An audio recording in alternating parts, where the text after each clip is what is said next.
आज हम भगवान वामन अवतार पर प्रकाश डालेंगे। राजा बलि ने जब देवताओं को युद्ध में परास्त कर दिया और उनका राज्य अपने अधिकार में ले लिया, तो सभी देवता भगवान विष्णु की शरण में गए। भगवान विष्णु ने आश्वासन दिलाया, जब उचित समय आएगा तो वे अवतार धारण करेंगे। भगवान के प्रत्येक अवतार का प्रयोजन ही धर्म की स्थापना होता है। समय बीता, भगवान विष्णु ने वामन अवतार धारण किया।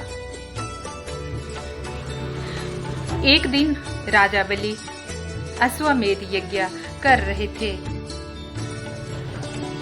भगवान वामन याचक के रूप में यज्ञ में उपस्थित हुए। उन्होंने राजा बलि से भिक्षा मांगी।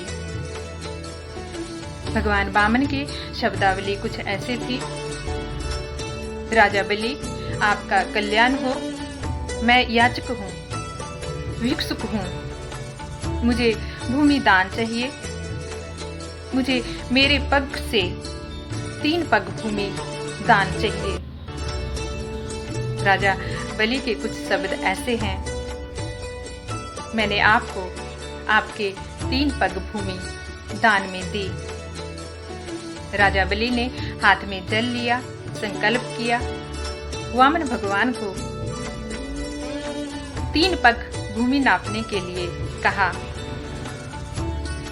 भगवान वामन ने एक ही पग में चराचर पृथ्वी लोक को नाप लिया। दूसरे पग में उन्होंने स्वर्गलोक, चंद्रलोक, सूर्यलोक, तपोलोक, जितने भी ब्रह्मांड में लोक थे, उनको अपने अधिकार में ले लिया। अब वामन भगवान राजा बलि से कहते हैं, राजा बलि, मैं अपना तीसरा कदम कहाँ रखूं? राजा बलि जान गए कि ये विष्णु भगवान की लीला है। वे वामन भगवान से कहते हैं कि ब्राह्मण, आप अपना तीसरा पैर मेरे सिर पर रखिए।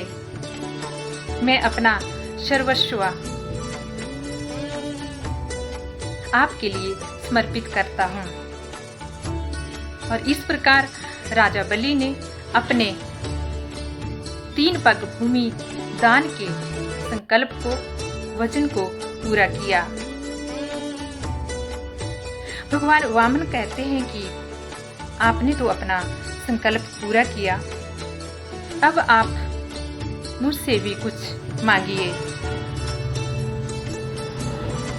राजा बलि कहते हैं कि प्रभु, प्रभात में जब भी मैं उठूं और जिधर भी मैं अपनी नजर दौड़ाऊं, मुझे आपके ही दर्शन हों। कहते हैं कि राजा बलि की सभा के 52 दरवाजे थे।